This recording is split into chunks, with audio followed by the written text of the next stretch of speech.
Salut à tous, c'est Hunter404 et aujourd'hui je vais vous dévoiler des infos assez incroyables sur l'origine du naine de Kuroro et sur le naine de la spécialisation.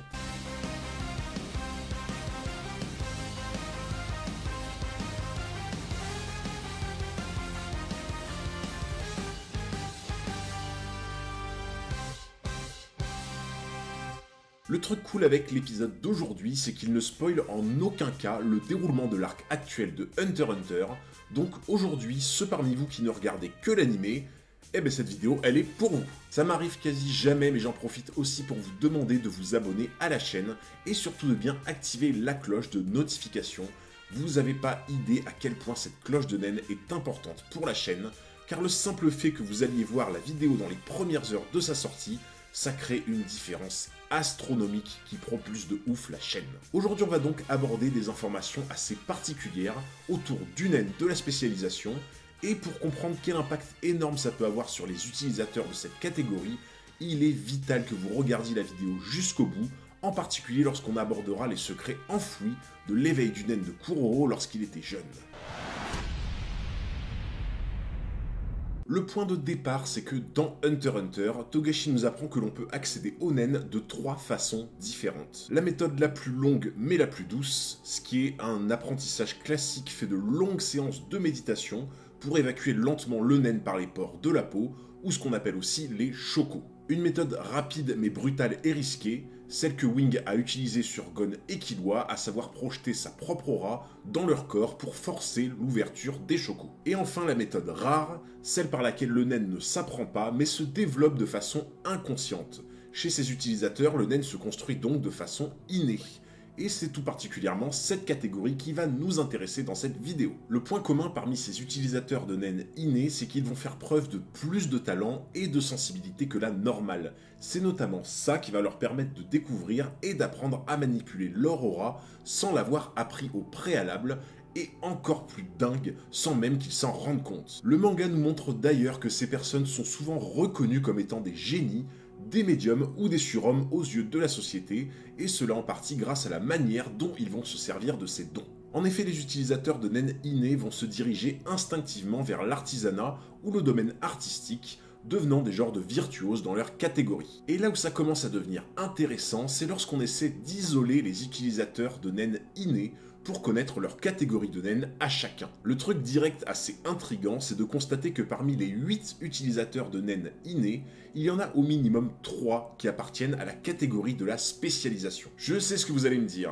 Hunter 404, 3 sur 8 c'est pas énorme, du coup le naine de la spécialisation est pas forcément représentatif des utilisateurs de naine innés. Sauf que le truc dont personne se rend compte, c'est que le naine de la spécialisation est même pas censé être rare, mais plutôt extrêmement rare. Et même si on enlevait Neferupito du compte à cause de son statut de garde royale qui fait d'elle un cas à part, un ratio de 3 personnes, voire même seulement 2 personnes sur 8, d'un seul coup ça devient énorme, voire même suspect. Ce n'est clairement pas un hasard que Togashi oriente naturellement les utilisateurs de naine innés vers la spécialisation, et c'est même une chose qui a été confirmée par Izunavi, le maître de Kurapika. Izunavi avait affirmé que la maîtrise de la spécialisation était de 0% pour chaque utilisateur de naine classique, en stipulant que la spécialisation était une catégorie à part qui ne s'apprend pas et qui se manifeste en fonction des événements ou de l'environnement dans lequel on vit. Et pour le coup, il apparaît nettement que le naine de la spécialisation s'accorde en tout point à la manière dont Togashi a décrit les utilisateurs de naine innés.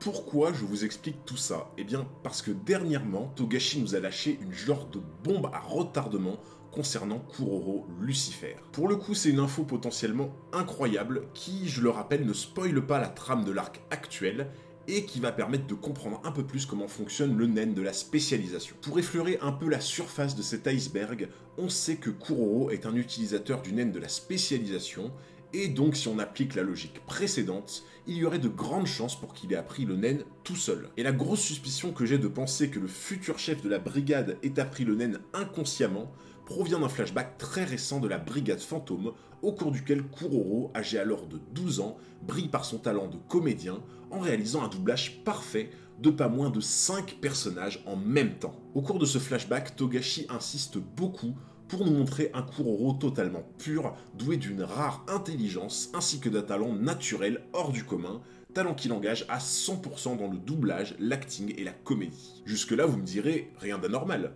Kuroro possède simplement l'un des points communs des utilisateurs de Nen innés comme Komugi, Néon Nostrad ou encore Zephyrou, de s'immerger complètement dans un domaine artistique où ils excellent. Mais cette fois, ce que j'ai trouvé extrêmement bizarre, c'est ce passage dans lequel Kuroro semble se transcender en tant qu'acteur. Kuroro apparaît presque comme méconnaissable et semble tellement plongé dans son rôle de méchant qu'il dégage quelque chose de particulier. Et vous l'aurez deviné, je parle ici de Nen. Togashi s'est carrément amusé à commencer à faire jaillir de l'aura du corps de Kuroro, aura qui vient littéralement traverser le public et les autres membres de la brigade de part en part. Je sais ce que vous vous dites. Si ça se trouve, tous ces traits agressifs ne représentent pas vraiment l'aura se dégageant de Kuroro, mais plus une ambiance générale. C'est aussi ce que je pensais au début, avant de finalement voir l'état global dans lequel se trouve Kuroro un peu plus bas. Je suis désolé, mais là vous allez clairement pas me faire croire que Kuroro est juste concentré dans son rôle et qu'il se trouve dans son état normal. Cette face noire ternie que Togashi aime représenter pour le Nen, ainsi que ce dégagement très net d'aura, fait référence au fait que Kuroro a ouvert lui-même ses chokos de façon complètement inconsciente. Kuroro, à l'image de Komugi ou de Néon Nostrad, s'est tellement pris au jeu dans son interprétation et s'est identifié au personnage à un tel point qu'il n'a même pas eu besoin de longues méditations ou d'un maître pour libérer l'aura de son corps. Et si vous avez encore besoin d'une preuve concrète que Kuroro libère bien ses chokos d'aura,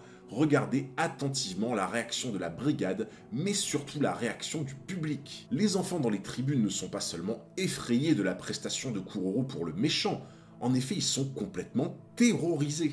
Une réaction pour le coup assez surprenante pour des gamins de Meteor City, qui plus est devant un méchant qui a une allure un petit peu grotesque. La réaction de terreur absolue des enfants à ce moment précis s'explique par un phénomène plutôt connu du Nen, celui des émotions véhiculées par l'aura de Kuroro. Hunter x Hunter nous a toujours enseigné que l'aura porte en elle les désirs et les émotions de celui qui la déploie, et cela peut être utilisé pour briser l'état mental de son ennemi. Comme exemple concret, rappelez-vous le moment où Hisoka, complètement avide de meurtre, glace complètement le sang de Gon sur l'île pendant l'examen avec son aura meurtrière, ou la fois où Illumi pétrifie sur place Killua avec son aura sinistre, ou encore lorsque Wing projette sa fausse envie de meurtre sur Gon et Killua. Le point commun à tous ces exemples est la peur panique que ressent le corps d'une personne sans Nen qui prend l'aura de quelqu'un de plein fouet sans pouvoir se protéger avec son aura à lui.